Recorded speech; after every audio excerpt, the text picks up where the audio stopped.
Kaibigan, pag-usapan natin si Chis Escudero. Makikita nyo, lumalabas na naman yung pangalan niya. Dati, nung panahon ng impeachment, pangalan niya, siya yung unang nambara, di ba? Ngayon, alam na natin kung bakit itong flood control scam na-disclose na ni USEC, no? USEC Roberto Bernardo na siya yung tumatanggap ng 20% ng 800 million or 160. Siya yung tumatanggap, binibigay kay businessman binibigay sa kanya. Ito rin businessman na to, nagbigay sa kanya ng donasyon na 30 million panahon ng eleksyon. Walang pinagkaiba sa kaibigan ni Escudero na nagbigay sa kanya ng 30 million na lagay nung panahon ng eleksyon, and definitely, ano po to? Violation ng Omnibus Election Code, no? Na bawal kang tumanggap ng anumang lagay mula sa isang tao nagkokontrata sa gobyerno. Panahon na mga kaibigan, i-define natin uli ang ibig sabihin ng forthwith.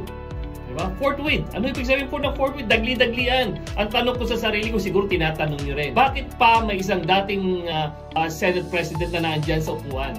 Isang makapangyarihang senador na naandyan, no? Sa mga ebidensyang lumalabas na ito mga kaibigan, na bukod sa mga iba-ibang senador, Villanueva, kila Jinggoy, meron namang Chis Escudero na lumilitaw very consistently. Panahon ng mga kaibigan na forthwith dapat kasuhan si Escudero.